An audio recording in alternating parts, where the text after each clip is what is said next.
Good morning students. আজিৰ ক্লাছত ৰূপকোঁৱৰ জ্যোতিপ্ৰসাদ আগৰৱালাৰ জনতাৰ আহ্বান কবিতাটি আলোচনা কৰিম। অসমীয়া সাহিত্য সংস্কৃতিলৈ জ্যোতিপ্ৰসাদ আগৰৱালাৰ অৱদান চিৰস্মৰণীয়।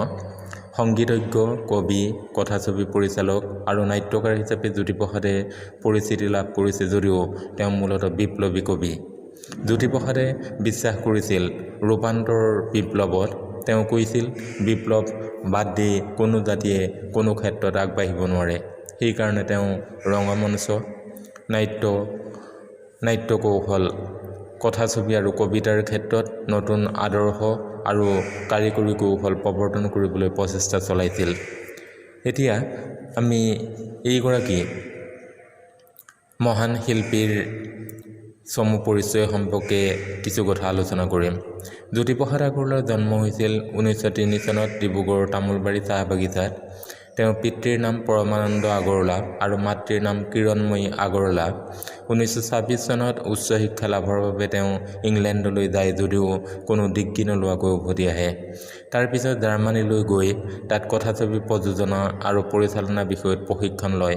তাৰ পৰা উভতি আহি 1942 চনৰ গণ আন্দোলনত যোগদান কৰে। সেই সময়ত তেওঁ মৃত্যুবাহিনীৰ অধিনায়ক হৈ বহুত দিন আত্মগোপন কৰিবলগীয়া হয়। 1951 চনত দুৰাৰোগ্য ৰোগত আক্ৰান্ত হৈ জ্যোতিপ্ৰসাদ আগৰৱালাই ইহলীলা সম্বৰণ কৰে। বিভিন্ন ঠাইত সিঁচৰিত হৈ থকা জ্যোতিপ্ৰসাদৰ কবিতাসমূহ একেলগ কৰি লুইতৰ পাৰৰ অগ্নিসুৰ নাম দি তেওঁৰ মৃত্যুৰ পাছত প্ৰকাশ কৰা হয়। জাতীয়তাবাদ, দেশৰ ঐতিহ্য আৰু বুৰঞ্জীৰ লগত একাত্মবোধ, জনতাৰ প্ৰতি দায়বদ্ধতা, ভাষা আৰু শব্দ প্ৰয়োগৰ ওজস্বিতা, যৌৱনসুলভ দীপ্ততা আদি তেওঁৰ কবিতাৰ উল্লেখযোগ্য বৈশিষ্ট্য। তেওঁৰ গীতসমূহত কোমল মধুৰ আৰু পৰশোদীপ্ত দুইটি সুৰ ধ্বনিত হৈছে।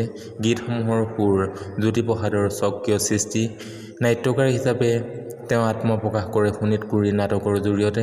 তেওঁ ৰচনা কৰা আন নাটকসমূহ হ'ল কাৰেঙৰ লিগিৰী, ৰূপালীম, লভিতা, খনিকৰ, নিমাতী কইনা, সোণ পখিলী, কনকলতা আৰু সুন্দৰ কোঁৱৰ।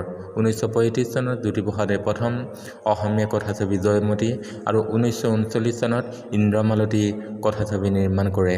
অসমীয়া সাহিত্য সংস্কৃতিৰ জগতত তেওঁ ৰূপকোঁৱৰ নামেৰে পৰিচিত। এতিয়া আমি জনতাৰ আহ্বান কবিতাটিৰ মূল কথাখিনি আলোচনা কৰিম।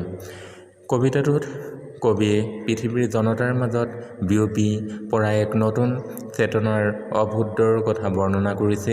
ৰূপান্তৰ পৃথিৱীত আকাশে বতাহে জনতাৰ আহ্বান বিয়পি পৰিছে।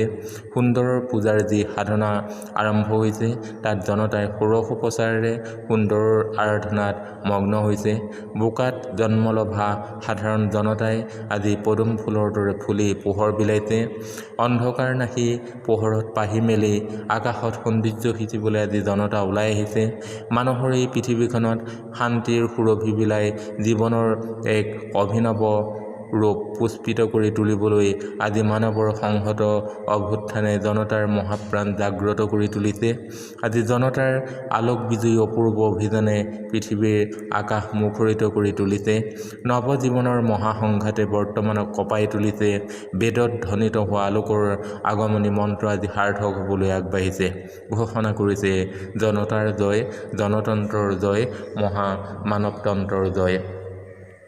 কবিয়ে কবিতাটিত উল্লেখ কৰিছে, আজি জনতাৰ পংকজ ৰূপ জাগে পদুমৰ দৰে। বোকাত জন্মা মানুহে আজি আলোকলৈ উঠি আহে, বেলুমুৱা হৈ হাঁহে। কবিয়ে জনতাৰ জাগৰণৰ ইংগিত দিয়াৰ প্ৰসংগত কবিতাফাঁকি ৰচনা কৰিছে। কবিতাটি এক ৰূপান্তৰৰ কবিতা। এই ৰূপান্তৰৰ মূল চালিকা শক্তি হ'ল বিশ্ব জনতা। এই জনতা কিদৰে জাগি উঠিছে তাকে কবিতাফাঁকিৰ মাজেৰে তুলি ধৰা হৈছে।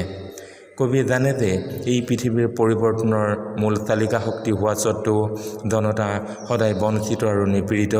যুগে যুগে তেওঁলোকে পদদলিত হৈ থাকে, এন্ধাৰৰ পংকত ডুব গৈ আছে, কিন্তু সেই জনতাই আজি পদুমৰ ৰূপ লৈছে। পদুমে যিদৰে বোকাত জন্ম লাভ কৰি আকাশলৈ চায় আৰু নিজৰ জেউতিৰে জগতক চমক লগায়, তেনেদৰে বোকাত নিমজ্জিত হৈ থকা মানুহে আজি পদুমৰ দৰে বোকা ফানি পানী বিদাৰি আকাশৰ পিনে মূৰ দাঙি থিয় হৈছে, সূৰ্যৰ পিনে চাবলৈ ধৰিছে। জনতাৰ এই উঠানেই হ'ল ৰূপান্তৰৰ মূল শক্তি।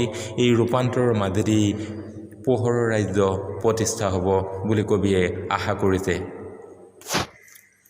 কবিতাটিত উল্লেখ কৰিছে, অভিনৱ এক জীৱনৰ ৰূপ পুষ্পিত কৰি তুলিবলৈ আজি মানৱৰ জনজীৱনৰ সংহত অভ্যুত্থান। কবিতাফাঁকিৰ মাজেদি কবিয়ে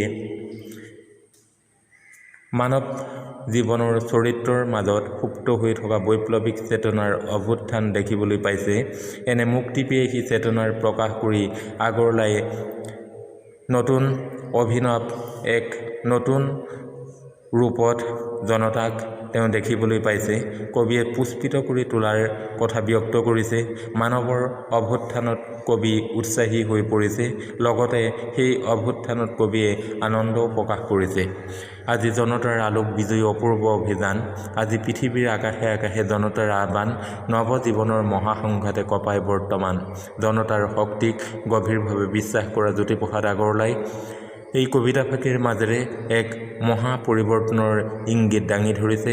সমসাময়িক বিশ্বজগতত কৃষক শক্তিৰ অভ্যুত্থানৰ প্ৰভাৱ এই কবিতাত স্পষ্ট হৈ পৰিছে।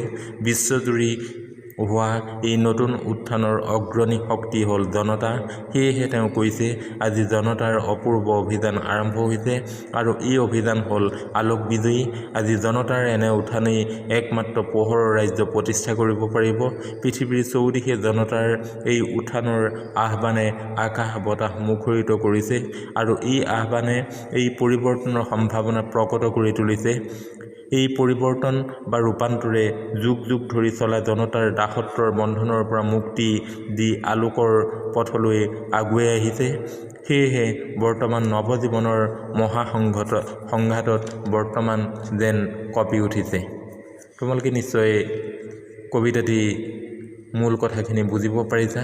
তোমালোকে কবিতাটি ভালদৰে পঢ়িবা।